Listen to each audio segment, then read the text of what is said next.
Shane, let's see. Do we have Shane? Yes. Cool. Well, Yes, thanks. I'm over on the West Coast. I'm in Portland. wonderful. I was telling Ben when we were in the little waiting room that my mom's side of the family is from Portland, so I spent a lot of time growing up there, and it was interesting to read in the book. It's always interesting to see when two people write a book that you sort of have to refer to yourselves in the third person to share tidbits about your own background. But that was fun to see. Okay, well, I think we're reaching a pretty good mass of folks, and I think this is the sort of thing that if people join late, they'll get the idea because we're just going to have a discussion that people can plug into at any point. But all right, well. More formally, hello everyone. Welcome to this event. I have lots of questions for Ben and Shane, and I know they want to hear your questions too. So please use the question and answer function in Zoom, as opposed to you can use the chat. You can chat with each other. You can share your location, whatever else you want, as long as it is polite and decorous. But please use the question and answer function for your questions so that we can keep track of those and don't miss them. And then I'm going to ask them throughout the event, please, by all means. But then toward the end of the event, a little bit later in the hour, we're going to get to those questions. So I'm going to start with some of my own questions for the panelist, but we want to hear from you as well. I also expect that we're drawing folks in from different sources. So I'll just introduce myself quickly. My name's Arno Rosenfeld, and I'm the enterprise reporter at The Forward, which is an American Jewish newspaper. And I also write a weekly newsletter on anti-Semitism, which you can find at forward.com/notebook and hopefully sign up for if you're not already. And I know many of you are coming from the newsletter where I promoted this event, so it's fun to be able to see some of you in a new forum. And joining me tonight are the authors of Safety Through Solidarity, A Radical Guide to Fighting Antisemitism. Ben Lober is senior analyst at Political Research Associates, a social movement think tank, where he studies and publishes on anti-Semitism and white nationalism. He previously worked as national campus organizer at Jewish Voice for Peace and has written extensively on anti-Semitism, Israel-Palestine, and Jewish identity. I was looking up to find the first article where I spoke to Ben, and I think it was back in 2021, shortly after I joined The Forward, and that was during a previous outbreak of violence in Israel and Gaza, so some resonant themes. And I've spoken to him with him for many stories since then. And this is actually my first time, other than the prep call, speaking with Shane Burley, who's known for his work on the far right and left-wing social movements. But I've read many of his pieces across different publications, and he's the author of several books, including Fascism Today, What It Is and How to End It, Why We Fight, Essays on Fascism, Resistance, and Surviving the Apocalypse, and editor of the anthology No Parasan Readings on Anti-Fascism. So just by way of background, before we jump into questions, I want to share, how I came to find out and be interested in this book and why I wanted to do this event. So when I saw that Ben was working on a book about anti-Semitism, I was really excited to read it because in a sea of really vitriolic takes on Israel and anti-Semitism and the intersection thereof, I found him to always be both thoughtful and able to sort of respond to the facts in front of him. And that's a kind of rare trait these days, sadly, when many people are kind of trying to craft the facts to fit their perspective. So I was curious to see what he would have to say in this book. And I was intrigued that Shane, whose work on fascism has touched on a lot of anti-Semitism, was devoting himself to this book-length examination with Ben.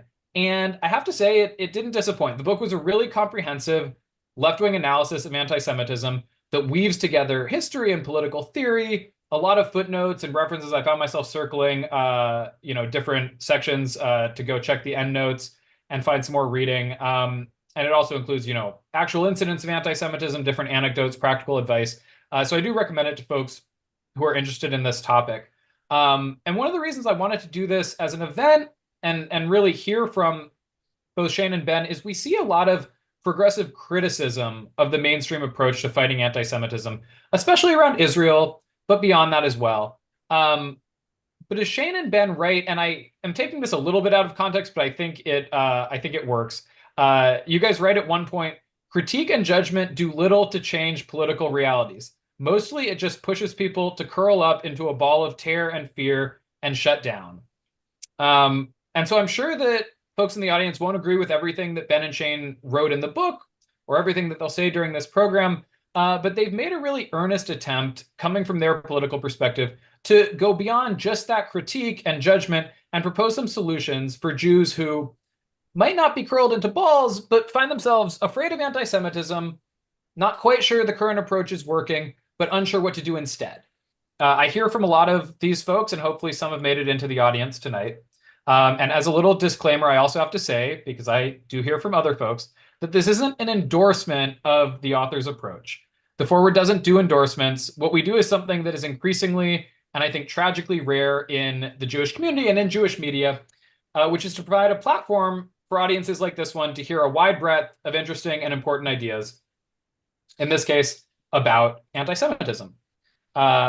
So with all that preamble and that sort of critique of critiques, I actually do want to start with your critique of the prevailing approach to fighting anti-Semitism, which you refer to as a vertical alliance.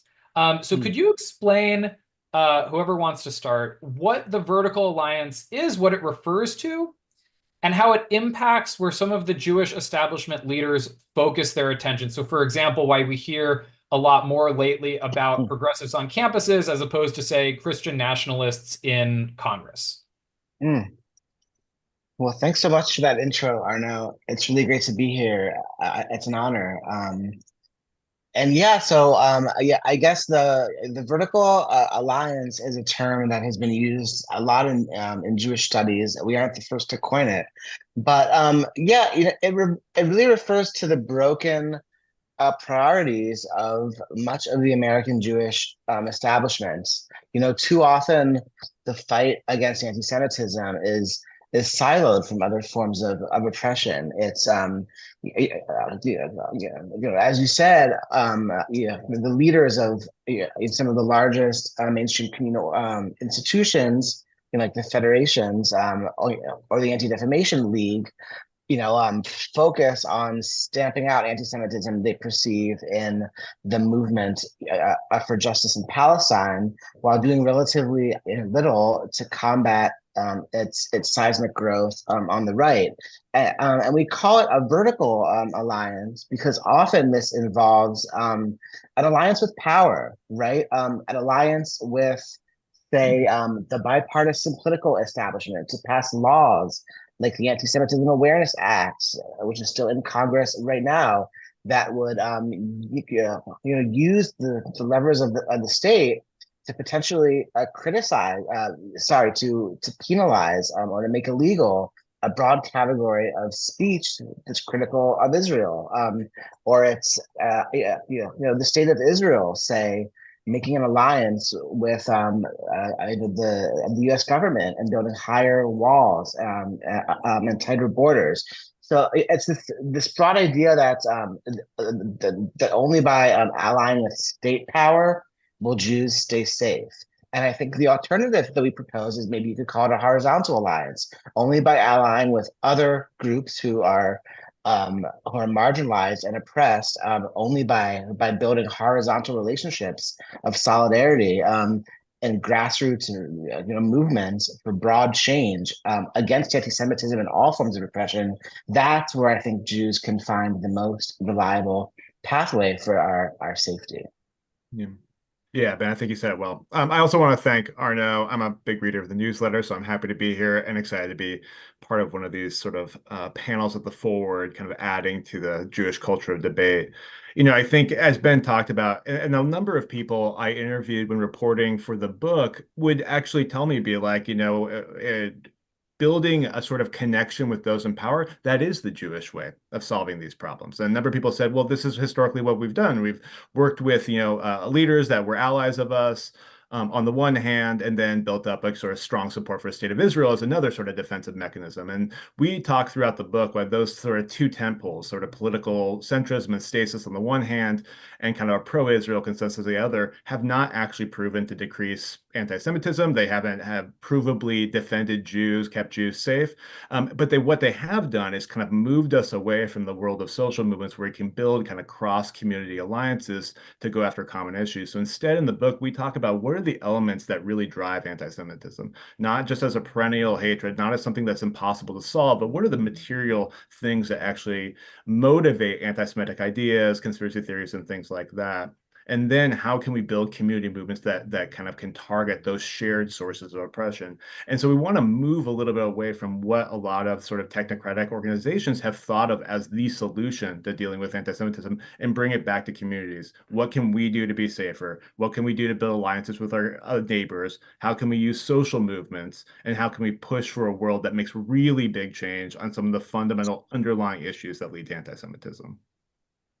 Yeah, I just want to highlight like how dangerous this vertical alliance is. I think not only for Jewish safety, but for the safety of all groups. Like on the national and global stage, you have our communal leaders allying with Christian nationalists, white nationalists like Donald Trump and his MAGA movement, who have an agenda that's really inimical to Jewish safety and thriving.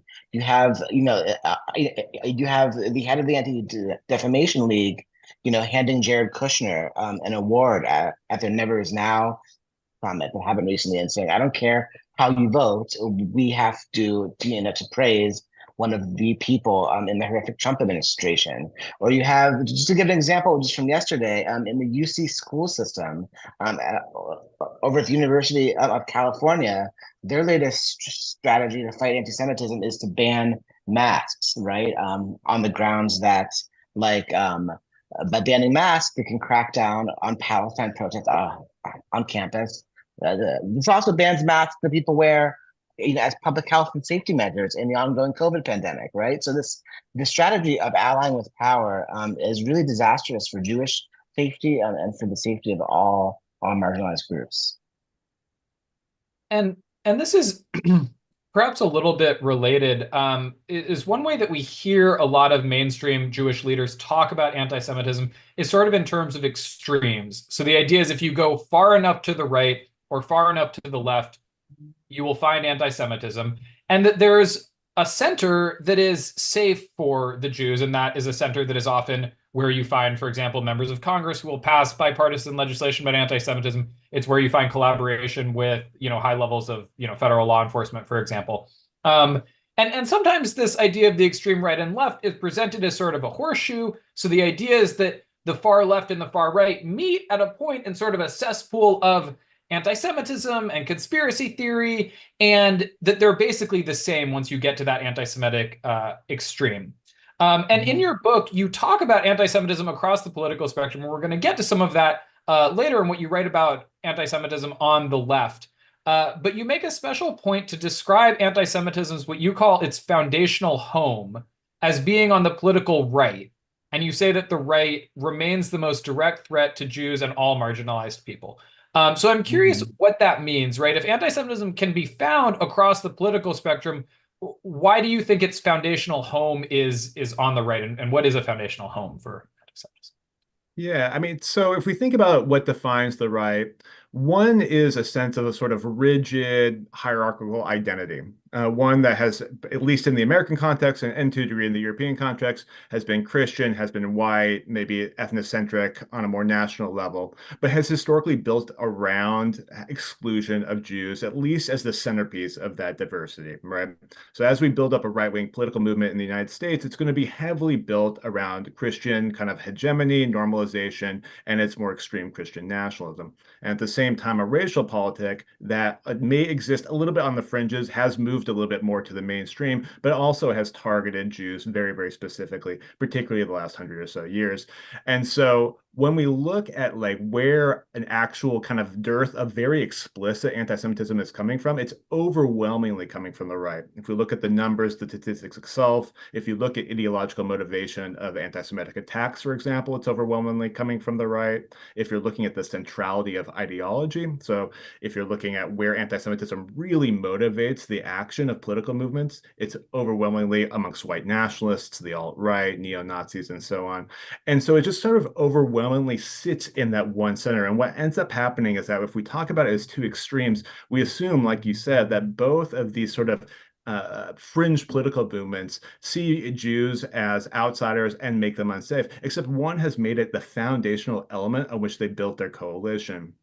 The other thing that's really important here is that as we head into increased sort of turmoil, political and social instability, economic instability, climate collapse, things like that, the right has to find a language to build up on populist energy. People are upset, people are losing their homes, their livelihoods, they are looking for answers. The left's answer for that has often been to critique capitalism, critique inequality itself. But if the right has sanctified inequality, if the right sees inequality as, kind of an acceptable element of a free society, then they have to mobilize populist energy a different way. And they've historically done that through conspiracy theories by pointing to George Soros or the Rothschilds or some exceptional group. And in the American and European context, conspiracy theories evolved explicitly from anti-Semitism. And this ends up actually maintaining anti-Semitic ideas through the generations of the right. So today, when we're looking at something like the National Conservative Movement, and they're talking about their vision of economic and social populism and nationalism, it's heavily centered on Christian nationalism, exclusion of non-Christian groups in the making of society, but also in a very conspiratorial way of understanding economic inequality, one that doesn't go after the systems of capitalism, but instead picks at particularly well-known names and picks up on anti-Semitic tropes.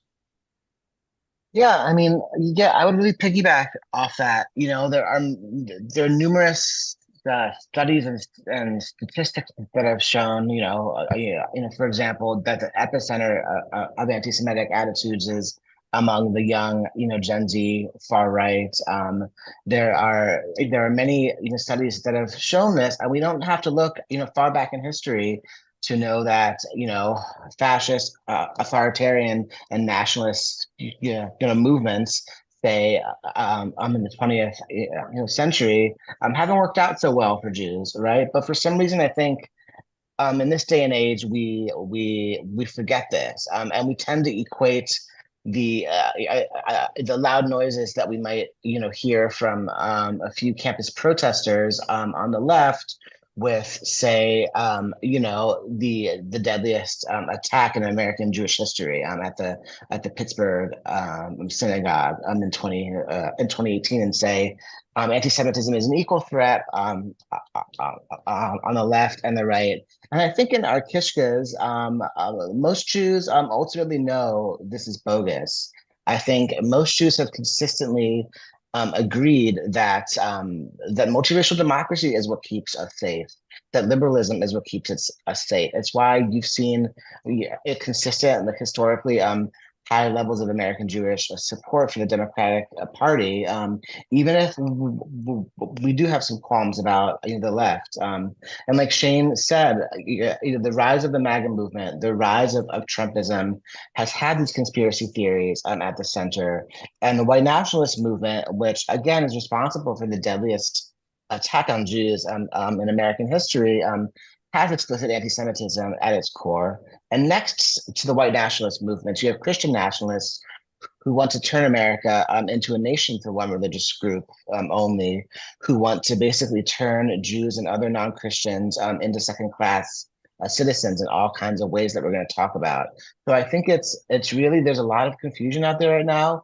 And the anti-Semitism that we do see on some parts of the left is real and needs to be addressed. But there's no denying that the way to find safety is with our neighbors and through trying to defend and preserve our multiracial democracy, rather than linking up with those forces who seek to dismantle it.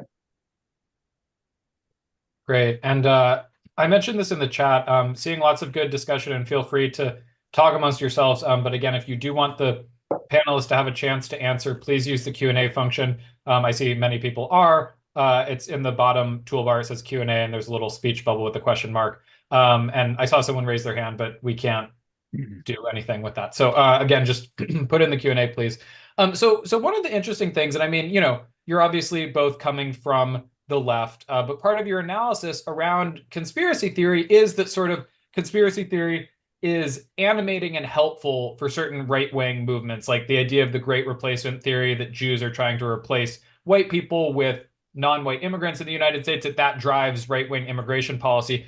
And that when we see it on the left, when we see conspiracy theory on the left, that it is actually damaging to the left-wing project. So when we see people blaming Jewish bankers or landlords for the housing crisis, that is obscuring the actual source of the problem. So it's a kind of boon to the right in certain respects and a detriment to the left. But one sort of funky phenomenon with that is that you sort of see anti-Semitism as animating right-wing movements that are targeted at non-Jewish groups. So they're targeted at, say, immigrants or LGBTQ people or Muslims or Black folks. And obviously, there are Jews who fall under some of those categories, but they aren't being targeted as Jews by the right. The neo-Nazis might like to target them, but by the time it trickles into actual conservative policymaking, the Jews aren't being targeted. And, I think we're seeing, and I saw a little bit of this chatter in the chat, that on the left, the left-wing anti-Semitism or allegation of anti-Semitism that people are concerned about does talk about Jewish stuff a little bit more explicitly, often Israel. And so Jews and Zionists are coming up and sort of being named, whereas by the time it trickles down on the right, Jews aren't being named anymore. So I'm curious how much you see anti-Semitism on the right as a direct threat to Jews, and how much you see it as a threat to other marginalized groups. And so you're sort of saying to those groups and to the left more broadly, hey, if you care about anti-Black racism, you need to take anti-Semitism seriously because it's animating anti-Black racism. So how much is it like a Yeah. practical benefit to the left, and how much is it a threat to Jews? Yeah, I mean, I'd say it's really a mischaracterization to say that the kind of explicit attacks on Jews on the right are only coming from the neo-Nazi fringe. I mean, since October 7th, you had Elon Musk, the richest man on the planet, say that Jews, and he was quite explicit in talking about Jews are engaged in quote dialectical hatred against whites. So this is a tweet that he co-signed and amplified and later doubled down on. Of course, right after that, Bibi Netanyahu invited him to tour the Gaza border and kind of gave him a kosher stamp of approval to say he's actually not an anti-Semite. Since then, you've seen Candace Owens, one of the leading figures in the MAGA movement with over 20 million followers, turn to explicit anti-Semitism, saying that basically Jewish cabals have engineered U.S. support for Israel. Just the other day, you had Donald Trump in a speech say that he used the words the Jewish lobby. He said the Israel lobby and the Jewish lobby is the most powerful lobby in the U.S.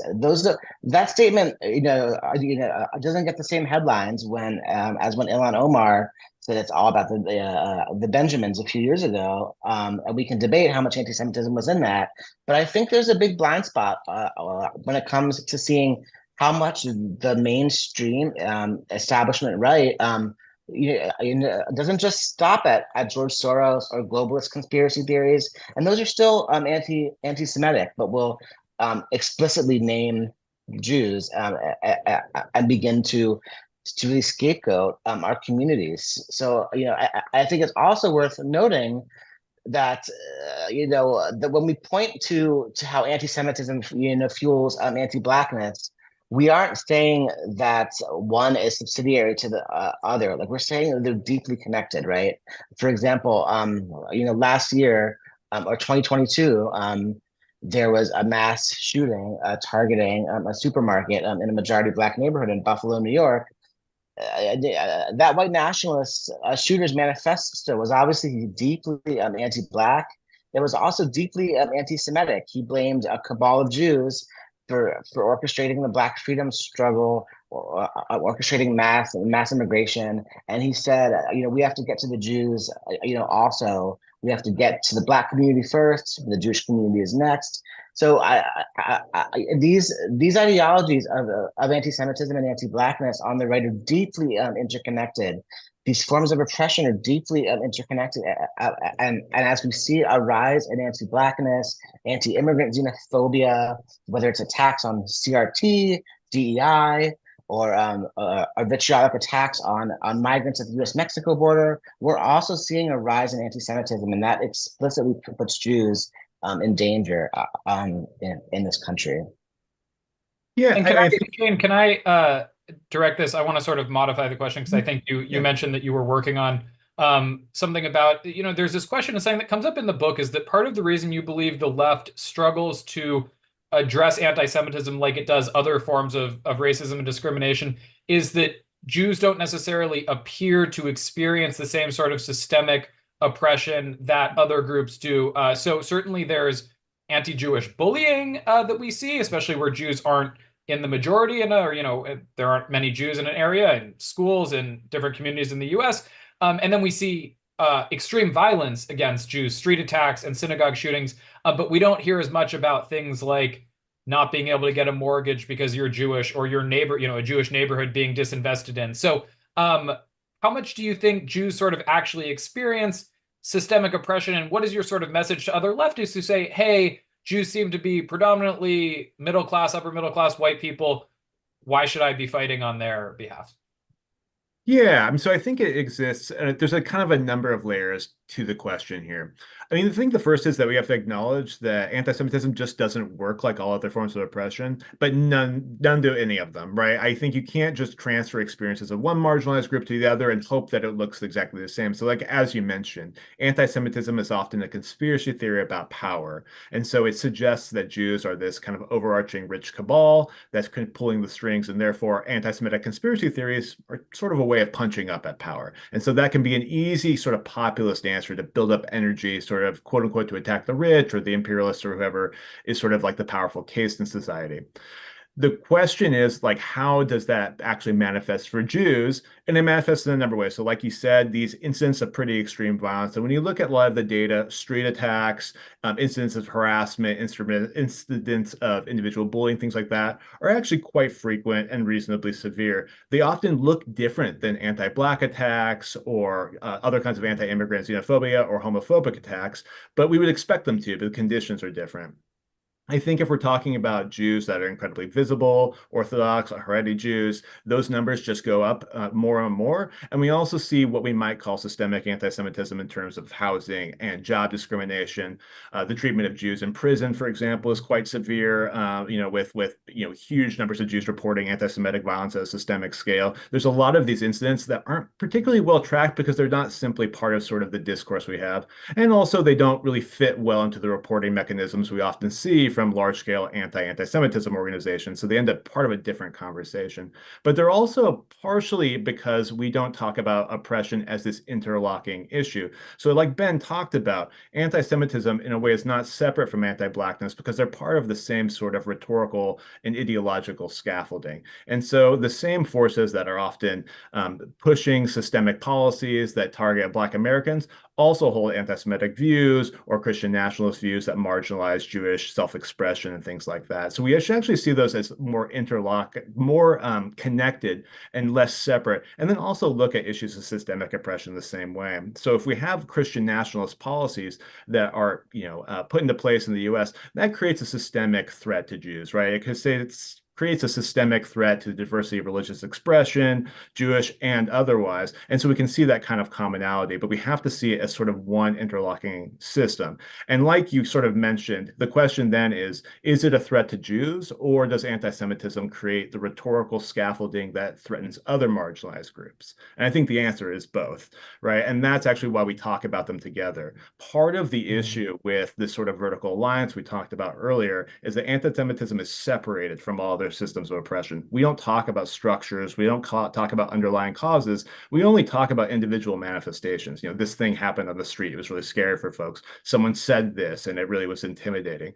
But instead, we want to bring it back to that systemic conversation, because if we understand the same forces that are, for example, attacking trans healthcare right now or abortion rights are also pushing Christian nationalist policies or openly engaging in anti-Semitic conspiracy theories, then we actually looking at a system of power, and we also look at what allies we have in creating a social movement that sort of fights it. So I want to basically bring those things back together and say it's actually one conversation.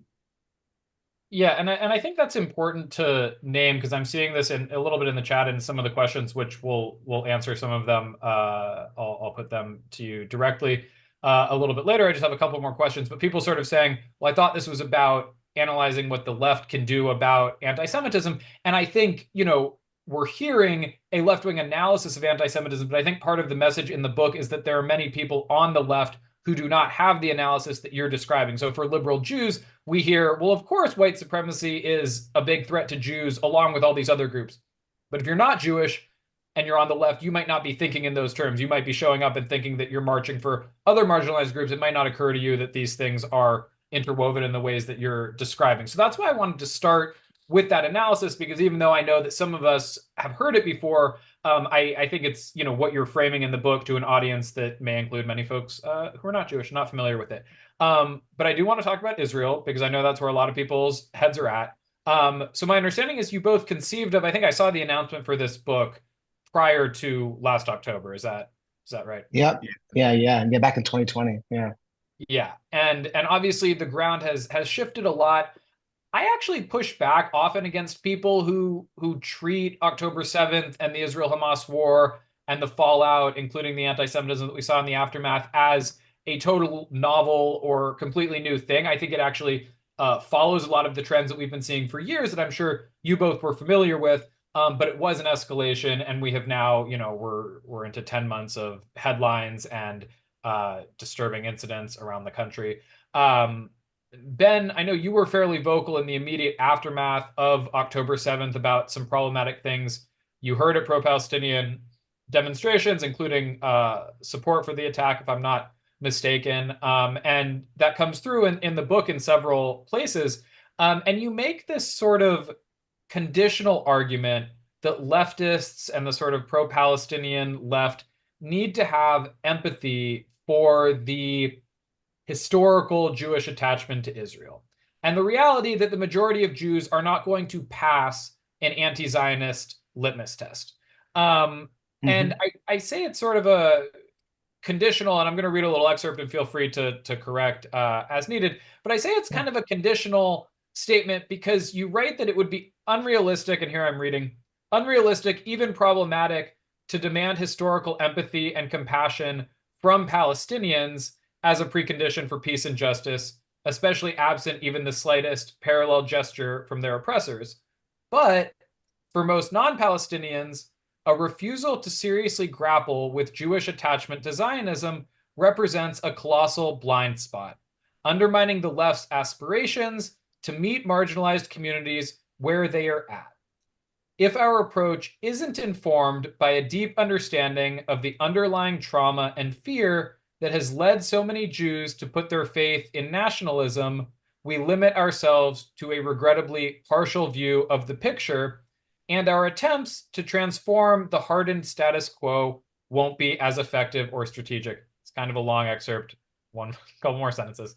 We cannot dismiss broad swaths of any marginalized community as a priori enemies, unworthy of relationship and solidarity if they do not immediately agree to a radical critique that runs counter to their entire socialization. And there, I assume you're referring to anti-Zionism or the ideas associated therewith.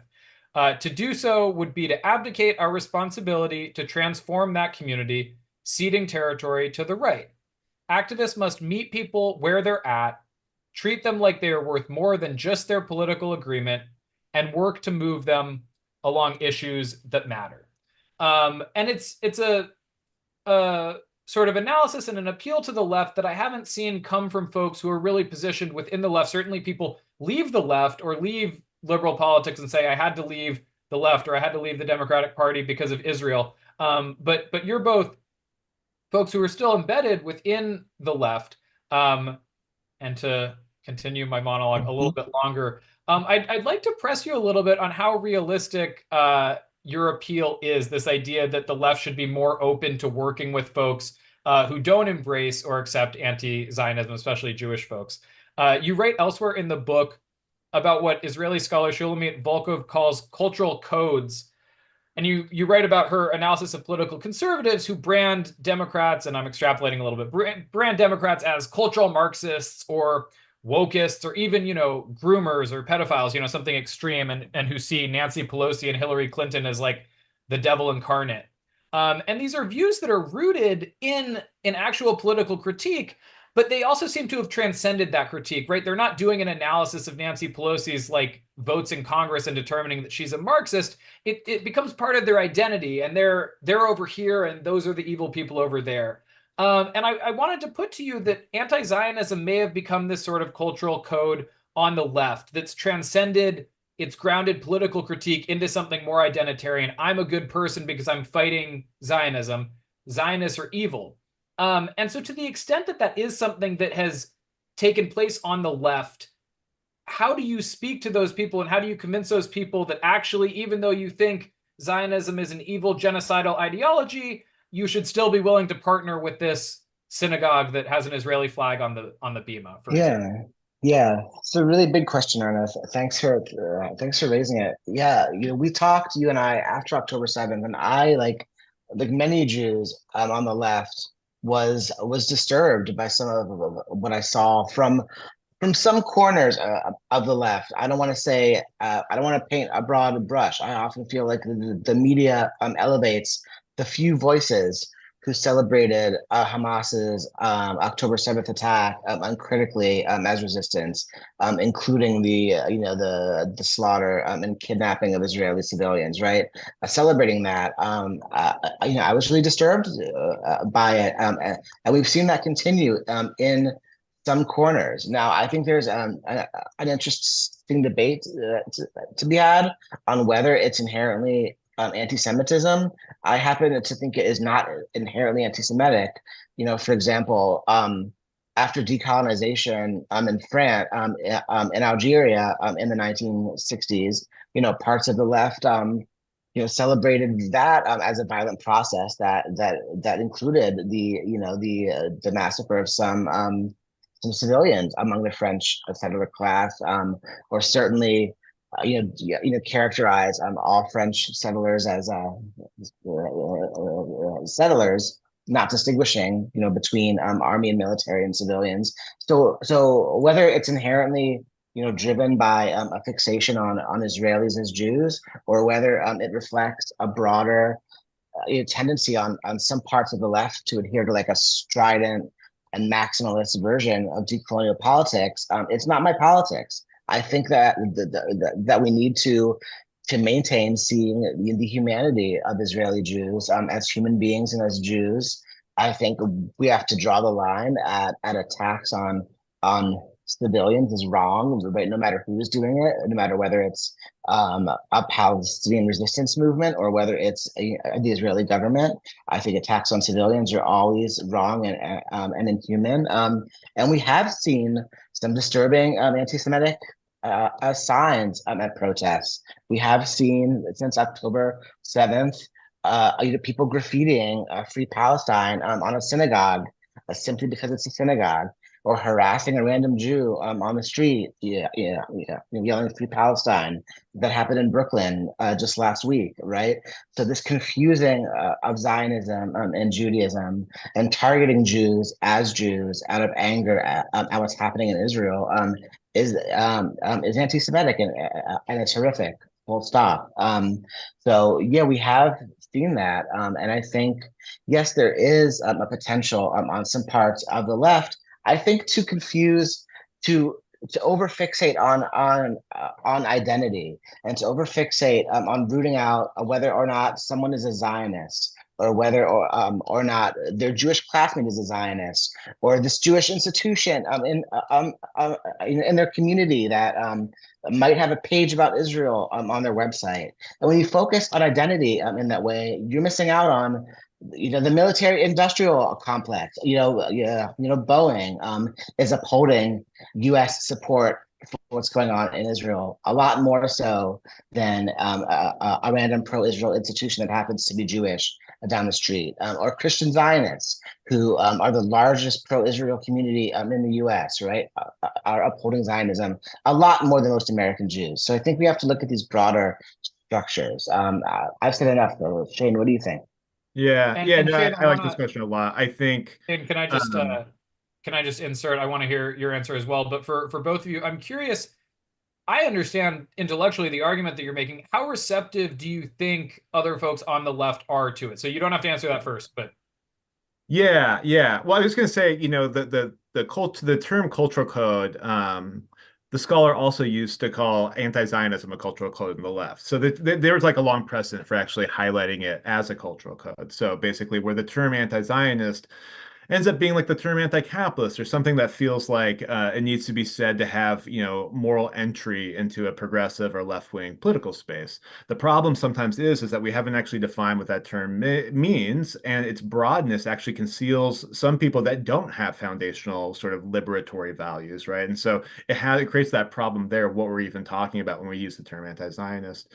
I think the question about whether or not the left is receptive is mixed. So I think, as we talk about in the book, the left has had an issue with dealing with anti-Semitism more than it has expressed anti-Semitic ideas, meaning it tends to not want to make movement on it, tends to not know very much, tends to not want to moderate or reassess tactics based on, someone highlighting that anti-Semitism has occurred or that something feels wrong or that the imagery has been used. That happens more frequently than you can really pin down anti-Semitic motivations on a particular campaign or a particular kind of political claim. But that is not true for the entire left, and it has not historically been true for the entire left. And we talk about a number of areas of the left that actually have taken this very, very seriously. So, for example, anti-fascist movements, which, starting about 2015, 2016, became a very, very large part of the social movement framework, actually take anti-Semitism incredibly seriously and do trainings on anti-Semitism and have had many, many, many campaigns, public campaigns that would target left-wing groups over perceived collaboration with anti-Semites or conspiracy theories or problematic associations in that way. So there are areas that have actually done that. And since the book has come out, it has mostly been left-wing groups, a lot of which involved in the movement for ceasefire or to end the genocide in Gaza, that actually want to talk about this and want to train their members and want to confront those sorts of things. So I think that's all very positive. There has been a lot of movement, I think, of this over the last decade, 10 to 15 years or so. I don't want to be Pollyanna about it. It's not always going to go well. And so I think that what we end up with is sort of two ways of dealing with these issues.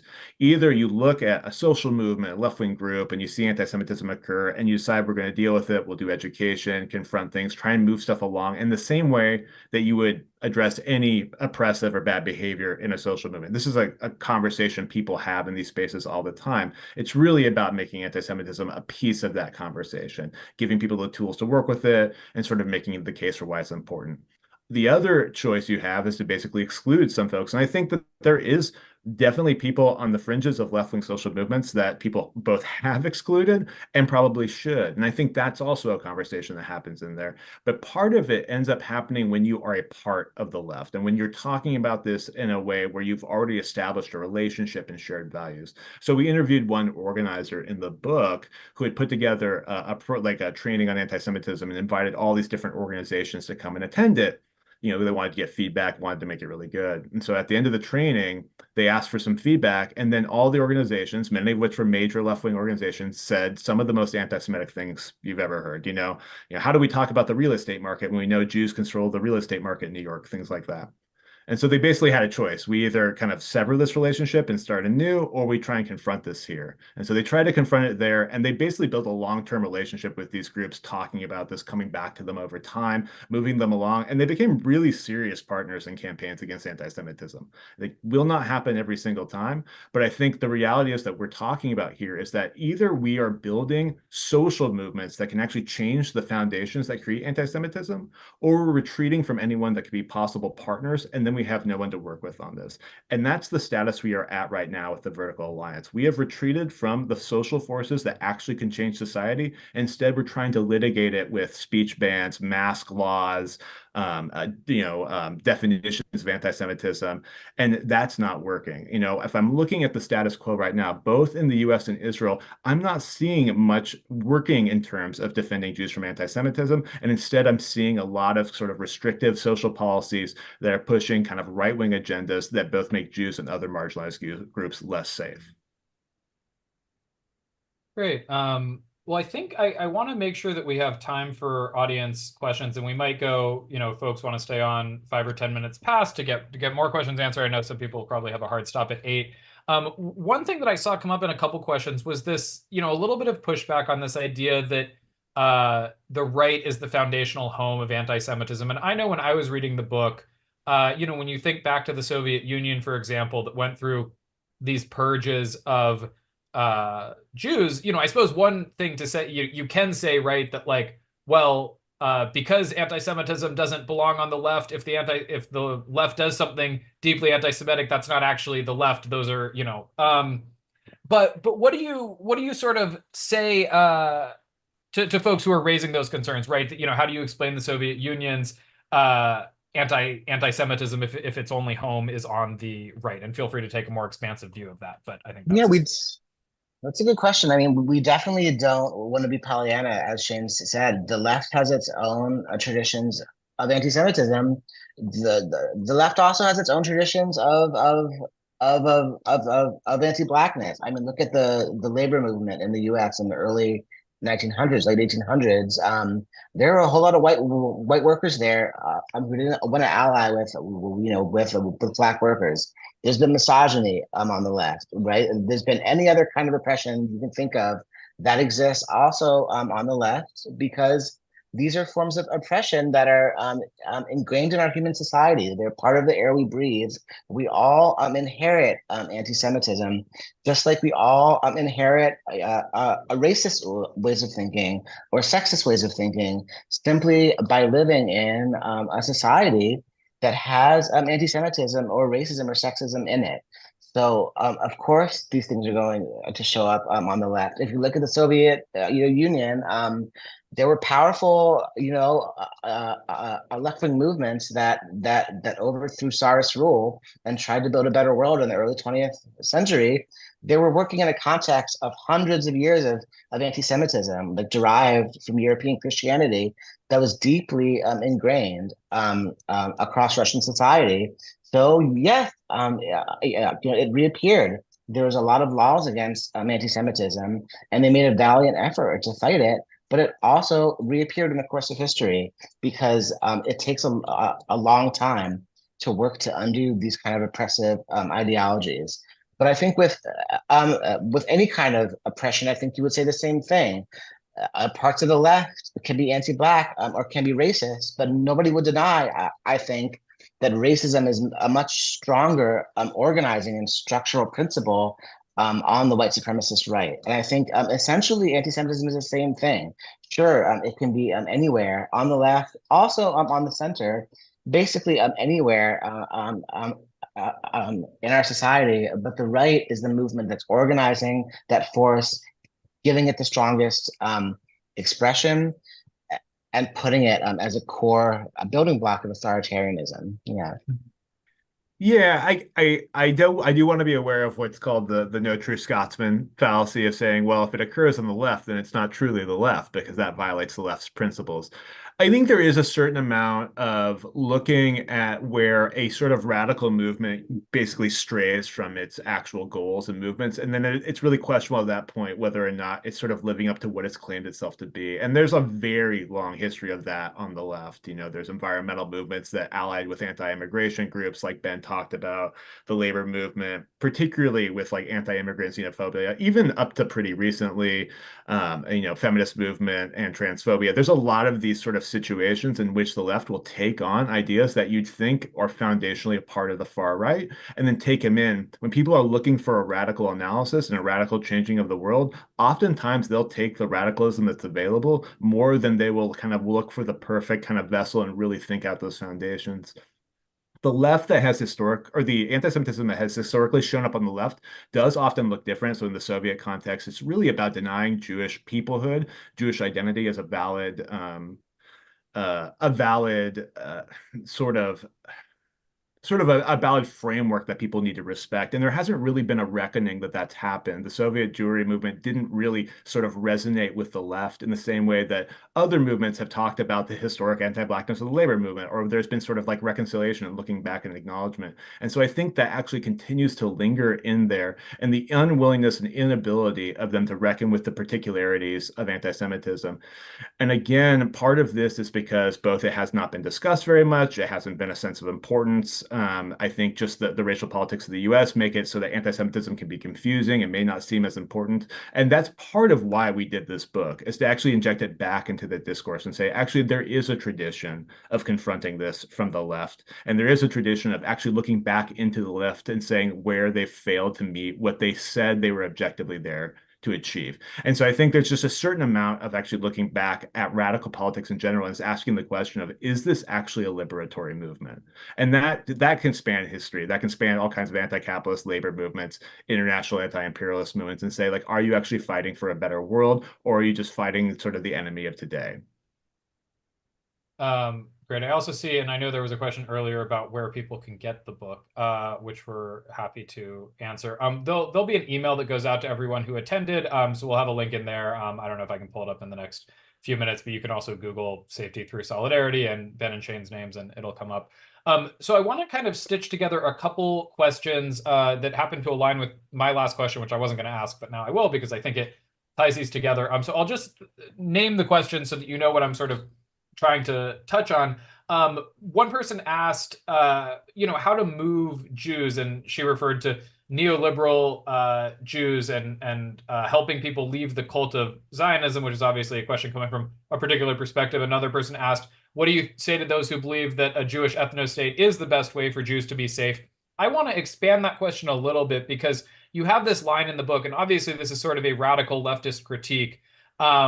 And you write, ending capitalism won't end anti-Semitism on its own, but it's an indispensable step. And I would guess that there are a lot of people who are open to a lot of the ideas that you're sharing, but they may never, for ideological or pragmatic reasons, buy into abolishing capitalism or abolishing Israel, right? They might want a two-state solution with a Jewish nation, national project in perpetuity. So I guess is there space for those folks to work within the framework that you're proposing, or is this really a message just directed to people who are bought into or willing to buy into the more radical leftist movement? Yeah, I mean, I think, as you said, we're sort of unapologetically coming from the left, and this really is based on kind of like a long history of leftist analysis of how systems of oppression work. And we sort of pin it back to capitalism because we're talking about what happens when communities are facing economic inequality and alienation. Where are they looking for answers and not finding any power? And that's often through anti-Semitic conspiracy theories, and we trace a long history of that. And I think that does itself have a sort of revolutionary edge to it. That's why it's, a radical guide, right? Because we're trying to tear something out from the roots here. And so I think it does give that long-term vision. And, we come from a Torah tradition that talks about building a future world and what that looks like and what it looks like to heal the world. So I feel really committed to that project of it's not actually just about these solutions today, right? Like we're thinking about this in a real long term. But any good revolutionary project thinks about today, the hour right now first, and what are those actual solutions?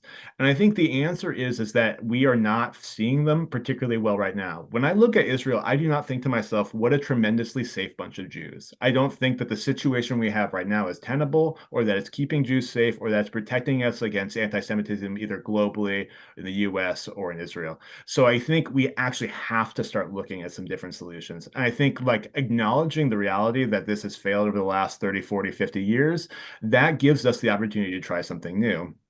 And I think we will actually see the benefit almost immediately when you are organizing in your communities, when you're organizing with other folks facing kind of similar sources of oppression. You see those gains almost immediately because you can look at other social movements and see how they've done that. Communities where people have strong alliances, where you know your neighbors, where you're a part of a kind of collective social movement, are able to change society rather rapidly. And so I think people should think about what it takes to confront anti-Semitism in their community right now. And what does it mean to know their neighbors, to create safety plans, to address those things, to train folks on these issues? That's actually a more practical and a much more rapid solution than hopefully passing IHRA protection laws or changing policy about masks.